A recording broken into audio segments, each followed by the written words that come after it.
Samajwadi party पूरे जोश के साथ इस चुनाव को लड़ेगी। हम प्रचार करेंगे, हिंदू मुसलमान मंदिर मस्जिद पे ये चुनाव ना जाए। हम समाजवादियों को ऐसी उम्मीद है नहीं कि बहुत ज्यादा मदद कहीं चुनाव आयोग से हमें मिलने जा रही कि हिंदू मुसलमान मंदिर मस्जिद भजन कीर्तन अजान लव जिहाद हिजाब नकाब मदरसा फिल्में मजारे यूसीसी हलाल प्रोडक्ट सीएनआरसी।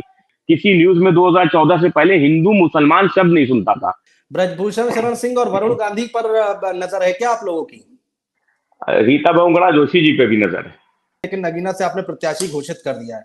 हो सकता है कि चुनाव आते आते आज चुनाव की घोषणा हो गई, कुछ चीजें बदल भी सकती परिस्थितियां हैं। नमस्कार दोस्तों, भारत एक सोच देख रहे हैं आप। और आधिकारिक ऐलान हो गया है, शंखनाद हो गया है, बिगुल बज चुका है लोकसभा चुनाव का। और किस पार्टी की कितनी तैयारी है, 7 चरणों में मतदान होना है और 4 तारीख को 4 जून को जो है नतीजे हमारे सामने होंगे। देश का प्रधानमंत्री कौन होगा, किसकी जीत होगी, किसकी हार होगी। इंडिया वर्सेस एनडीए, यहाँ पर लड़ाई देखने को मिल रही है। उत्तर प्रदेश की लड़ाई बहुत दिलचस्प मोड़ पर है और इसी पर बातचीत करने के लिए फखरुल हसन चांद जी हमारे साथ जुड़ चुके हैं, समाजवादी पार्टी के प्रवक्ता हैं। फखरुल जी, बहुत स्वागत है आपका।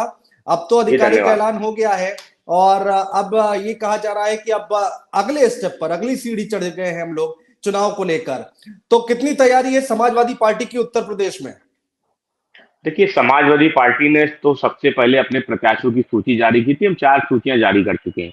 लगातार पिछले 1 साल से समाजवादी पार्टी अपने बूथ पे काम कर रही थी, जनता के बीच में थी। भाजपा के सांसदों का रिपोर्ट कार्ड बनवाने का काम समाजवादी पार्टी ने किया और अब वो हम हर विधान लोकसभा क्षेत्र में उसको जारी भी करेंगे कि भाजपा के किस सांसद ने कौन से वादे किए थे, क्या वादे पूरे किए, क्या जमीन पर नहीं है। समाजवादी पार्टी इंडिया गठबंधन के साथ है। हमने मिल के जो कार्यक्रम है, कैंपेनिंग कैसे करनी है उसको उस पर बातचीत हो रही है। वो जल्द ही उस बात को फाइनल कर लिया जाएगा कि संयुक्त रैलियां कहाँ पे होंगी, रोड शो कहाँ पे होगा, कैसे हमें प्रचार करना है।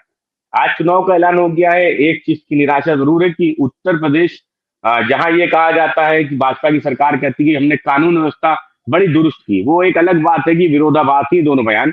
लखनऊ में भी परसों भी खुलेआम ठाकुरगंज थाना क्षेत्र में गोलियां चल रही थी दौड़ा दौड़ा के। तो अब उस स्थिति में 7 चरणों में चुनाव होना ये काफी थकाऊ हो जाएगा। जो लीडर हैं, हमारे मेन लीडर हैं, उनको प्रचार करना पड़ेगा, इतना लंबा प्रचार चलेगा। तो उत्तर प्रदेश जैसे राज्य में 7 चरणों में चुनाव होना ये जरूर थोड़ा सा निराश कर रहा है। लेकिन समाजवादी पार्टी पूरे जोश के साथ इस चुनाव को लड़ेगी। हम प्रचार करेंगे और जनता के जो मुद्दे हैं, पेपर लीक के मुद्दे हैं, किसानों के मुद्दे हैं, नौजवानों के रोजगार के मुद्दे हैं, महिला सुरक्षा के मुद्दे हैं, उत्तर प्रदेश की बिगड़ी कानून व्यवस्था के मुद्दे और जो विकास की बात भाजपा ने की थी 2014 में, जो 19 में जो इनका संकल्प पत्र लेके आए थे, हम उन सब पे भाजपा से सवाल पूछेंगे और देखते हैं कि ये चुनाव समाजवादी पार्टी समझती कि मुद्दों पे हो। हम पूरा प्रयास करेंगे कि भाजपा को मुद्दों से भागने ना दे, हिंदू मुसलमान मंदिर मस्जिद पे ये चुनाव ना जाए। और अगर ये मुद्दों पे चुनाव हम जो हमारी रणनीति हम कामयाब होंगे तो इस चुनाव को हर हाल में समाजवादी पार्टी भारी अंतर से इंडिया गठबंधन के साथ मिलकर सरकार बनाएगी। फखरुल जी, आपको लग नहीं रहा कि इस बार चुनाव बहुत लंबा हो गया है, बहुत डिले हो गया है? पिछली बार 23 मई को तस्वीर साफ हो गई थी, इस बार 4 जून तक जा रहा है। इसके पीछे की वजह कोई समझ में आती है क्या आपको? देखिए, अगर हम सवाल करेंगे तो फिर लोग कहते हैं कि आप चुनाव आयोग पे सवाल उठा रहे हैं। तो सवाल तो उठेंगे ही, क्योंकि भारतीय जनता पार्टी चाहती थी कि लंबा कार्यक्रम बने। उनका जो प्रचार का तरीका है वो जैसा चाहते थे वैसा कार्यक्रम में उनके अनुसार कार्यक्रम बनाया गया। 7 चरणों में जहां वो कमजोर हैं ज्यादा, जहां वो सोचते हैं ज्यादा ताकत की जरूरत है, वहां पे वो बाद में चुनाव करेंगे।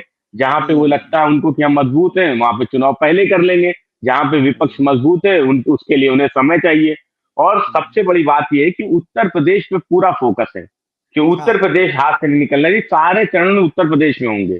अरे यहाँ पे चुनाव 4 चरणों में भी हो सकता था अगर हम पश्चिम को बांट लेते, पूर्व को बांट लेते, अवध को बांट लेते और बुंदेलखंड को अलग बांट लेते, तो 4 चरणों में भी चुनाव संभव था और बहुत आसान था। लेकिन 7 चरणों में उत्तर प्रदेश में चुनाव होना, तो ये बहुत बड़ा सवाल है कि भाजपा कैसे चाहती थी और जैसा वो कार्यक्रम चाहती थी वैसा कार्यक्रम बनाया गया। तो भाजपा, देखिए, हम पूरे चुनाव में चुनाव आयोग से पे लिखित में भी उनको देते रहेंगे, सवाल पूछते रहेंगे, उठाते भी रहेंगे। लेकिन हम समाजवादियों को ऐसी उम्मीद है नहीं कि बहुत ज्यादा मदद कहीं चुनाव आयोग से हमें मिलने जा रही, क्योंकि जो अधिकारी जमे हुए, सालों से जमे हुए, हम कहेंगे हटाने के लिए, वो हटेंगे नहीं। इससे पहले हमने विधानसभा चुनाव में भी इस बात को करके देख लिया था कि कैसे कैसे शिकायत की गई, किन किन अधिकारियों की गई। हालात तो तब और खराब थे कि एक अधिकारी चुनाव लड़ रहे थे, जो रिटायर वो वीआरएस लेके आए हुए थे, और दूसरे उन्हीं की धर्म पत्नी उसी क्षेत्र में अधिकारी थी, जिनके देखरेख में ये चुनाव होना था। तो बहुत से सवाल थे जहां पे समाजवादी पार्टी ने सवाल उठाए, लेकिन उन सवालों का, उन जो समस्याओं था उनका समाधान चुनाव आयोग से नहीं हुआ। तो बहुत उम्मीद नहीं, लेकिन जैसी परिस्थितियां, उन्हीं परिस्थितियों में समाजवादी पार्टी इंडिया गठबंधन लड़ेगा, और हमें उम्मीद है कि हम भारतीय जनता पार्टी को मुद्दों पे हराने का काम करेंगे। फकरुल जी, आज जब मैं प्रेस कॉन्फ्रेंस सुन रहा था तो चुनाव आयोग की तरफ से कहा गया कि भाई धर्म और जाति के आधार पर कोई वोट नहीं मांगेगा। बहुत सारी गाइडलाइन जारी कर दी गई हैं, तो बहुत संभल कर बोलना पड़ेगा, वरना चुनाव आयोग कह रहा है हम कार्रवाई करेंगे और सख्त कार्रवाई करेंगे। स्वागत करेंगे अगर चुनाव आयोग कार्रवाई करे। और हम तो कहते हैं कि आप शुरुआत तो कीजिए। अब चुनाव जैसे ही शुरू होगा, हिंदू मुसलमान भाजपा करने लगेगी, वैसे ही पाकिस्तान का नाम आने लगेगा। आप प्रतिबंधित कर दीजिए ना, कि आप चुनाव आयोग कह दे कि इन शब्दों का इस्तेमाल नहीं होगा। हम तो तैयार है, समाजवादी पार्टी तैयार है कि पूरे चुनाव में, कैंपेनिंग में, कहीं ना किसी डिबेट में हमारे नेता ना हिंदू की बात करेंगे, ना मुस्लिम की बात करेंगे, ना मंदिर की बात करेंगे, ना मस्जिद की करेंगे। भाजपा क्या इसके लिए तैयार है? क्योंकि इनके मुद्दे तो वही है। मैं बार बार एक बात अमित जी कहता हूँ कि हिंदू मुसलमान, मंदिर मस्जिद, भजन कीर्तन, अजान, लव जिहाद, हिजाब, नकाब, मदरसा, फिल्में, मजारे, यूसीसी, हलाल प्रोडक्ट, सीए, एनआरसी, इन मुद्दों के अलावा भाजपा के पास कोई मुद्दे नहीं। क्योंकि जो वादा 2014 में किया था बेरोजगारी दूर करने का, आज उत्तर प्रदेश में एक भी पेपर बिना लीक में संभव हो पा रहा है क्या? किसानों की आय दुगनी करने की बात की थी, काला कानून लेके आए जिसको वापस लिया, आज भी किसान सड़क पे बैठा हुआ है। महंगाई दूर करने की बात की थी, बड़ी बड़ी होर्डिंग्स लगी थी जिसपे लिखा हुआ था कि बहुत हुई महंगाई की मार अब की बार भाजपा सरकार। तो ऐसा लग रहा था कि वो महंगाई की मार नहीं कहा था, उन्होंने कहा था महंगाई हम देंगे मार, जब हम सत्ता में आएंगे तो देंगे। 395 का गैस का सिलेंडर था जिसको लेके सर पे घूमते थे भाजपा के लोग। हम भी विरोध करते थे, ऐसा नहीं कि हम विरोध नहीं करते थे, हम 395 का विरोध करते थे, और आज वो 1000 के करीब पहुंच गया था। तो भाजपा ने तो इस पूरे 10 साल के कार्यकाल में महंगाई के फायदे बताए हैं कि महंगाई कैसे बढ़ी है, तो उसके फायदे क्या है। नोटबंदी की थी तो उसके फायदे गिनाने का काम किया था। काला कानून का किसानों के खिलाफ लाए तो उसके फायदे गिनाए, और अगर बलात्कारियों की सजा माफ की तो उसके पीछे भी भाजपा ने अपने फायदे नुकसान सब बताए थे। अगर किसी बलात्कारी को पैरोल दे रहे तो वो भी राजनीतिक लाभ और नुकसान के लिए ले रहे। तो पूरे देश ने देखा है भाजपा का चरित्र। और अंतिम समय में जब चुनावी बॉन्ड का मामला आया, तब तो सारी चीजें सामने बिल्कुल खुल के आ गई कि कैसे भारतीय जनता पार्टी ने टेंडर पास करने के लिए लोगों को काम देने के बदले में क्या लिया, एजेंसियों के दुरुपयोग के बदले में किसको क्या मिला, उसकी टाइमिंग क्या है। तो वो चुनावी बॉन्ड कब खरीदे गए, उनकी टाइमिंग क्या है, ये बहुत बड़ा सवाल है देश के सामने। और देश देख रहा है। ये जरूर है कि बहुत 90% मीडिया बहुत सी चीजों को भाजपा की कवर करके चलती है, लेकिन जो जनता है वो सब देखती है। आप सूचना विभाग का बजट 1000 करोड़ के आसपास ले आइए, आप 80 में 77 सीटें दिखाइए। तो हम तो चैनलों पे बहुत से गए, तो मैंने कहा कि भाई अगर बजट कुछ कम पड़ गया तो कुछ और बढ़ा लीजिए, ये 3 सीट भी हमें क्यों दे रहे हैं, ये भी उन्हीं को दे दीजिए। तो सवाल ये है कि अखिलेश जी भी कहते हैं कि भाई पैकेज मिला हुआ है, न्यूज चैनल वालों को भी बहुत टारगेट करते हैं भाई मीडिया को। वो कल भी उन्होंने प्रेस कॉन्फ्रेंस की तो बहुत ज्यादा उन्होंने झाड़ लगा दी एक रिपोर्टर को और टीवी चैनल को। इतनी नाराजगी क्यों है भाई मीडिया से आप लोगों को?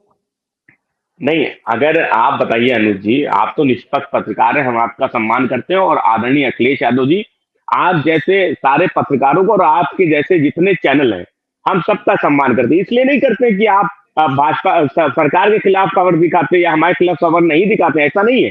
आप निष्पक्ष खबर दिखाते हैं, आप निष्पक्ष हैं। अगर हमारे खिलाफ भी खबर है तो आप चलाते हैं।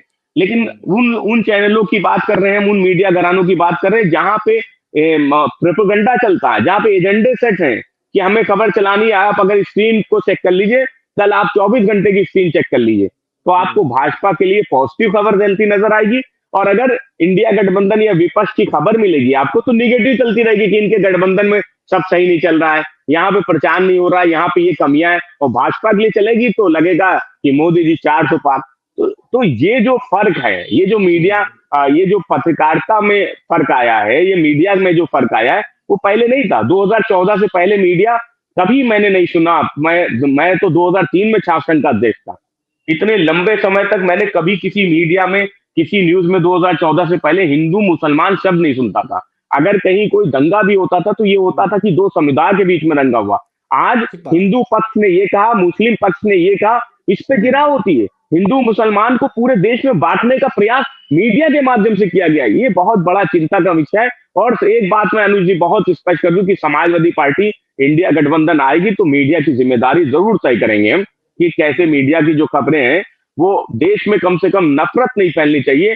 लोगों को लड़ाने का मौका किसी को नहीं मिलना चाहिए, ना जो जो राजनीतिक लोग हैं उनको, ना जो समाज में लोग रहने हो, ना मीडिया के। क्योंकि जिम्मेदारी जितनी राजनीतिक दलों की है उससे बड़ी कहीं जिम्मेदारी मीडिया की है, जो मीडिया नहीं निभा रहा है। फकरुल जी, मेरे पास दो सवाल और है, ज्यादा परेशान आपको नहीं करेंगे, मुझे पता है रोजे चल रहे हैं और बहुत ज्यादा नहीं बुलवाएंगे आपसे। लेकिन ये क्या बीजेपी अभी ये जो तीसरी लिस्ट आने वाली है, दूसरी लिस्ट में तो यूपी का किसी भी प्रत्याशी का नाम नहीं था। कह रहे भाई सुल्तानपुर, पीलीभीत, कैसरगंज, ब्रजभूषण शरण सिंह, उन पर सीट नाम फंसे हुए हैं, प्रयागराज की सीट फंसी हुई है। तो इसको कैसे देख रहे हैं आप लोग, कैसे आप लोग रणनीति बना रहे हैं? और कह रहे हैं कि भाई चेहरे भी बदले जाएंगे, नई रणनीति के साथ बीजेपी आ रही है आप लोगों के सामने। हम चाहते हैं कि उनके चेहरे बदल जाए और वो जो चेहरे आए वो हम उनको ले ले, अपना ले। इसलिए हम उनका इंतजार करेंगे। वो सीट वो अपने सूची घोषित घोषित करें, और जिनको वो अयोग्य समझते हैं या किन्हीं राजनीतिक परिस्थितियों के कारण वो अयोग्य समझते हैं, जब वो इनकी लिस्ट सामने आएगी तो समाजवादी पार्टी उन पर विचार करेगी। और हमारी लिस्ट भी, हम भी इंतजार कर रहे हैं कि भाजपा की लिस्ट जारी हो जाए। 51 की लिस्ट जारी कर चुकी, बचे हुए प्रत्याशी भी आ जाए तो हम भी अपने पत्ते खोल देंगे। ब्रजभूषण शरण सिंह और वरुण गांधी पर नजर है क्या आप लोगों की? रीता बहुगुणा जोशी जी पे भी नजर है। क्या बात कर रहे हैं, बातचीत हो गई है क्या? नहीं नहीं, हमारी नजर भाई देखिए, जब हम राजनीति कर रहे हैं और राजनीति ही करने निकले तो हमारी तो नजर सब पे रहेगी। अगर आप दो नामों को ले रहे हैं तो हम तो और लोगों पे भी नजर रखेंगे, क्योंकि जो जो जहां नहीं पे अच्छे हैं या फकरुल जी, अगर ये लोग आते हैं या इच्छा जाहिर करते हैं तो दरवाजे खुले हैं आप लोगों की तरफ से या नहीं? देखिए, एक प्रत्याशी के लिए तो आदरणीय अखिलेश यादव जी ने ही कह दिया था कि हमारे दरवाजे खुले में। और दूसरे लोग, दूसरे देखिए, रीता जी के जो बेटे हैं वो समाजवादी पार्टी में पहले से।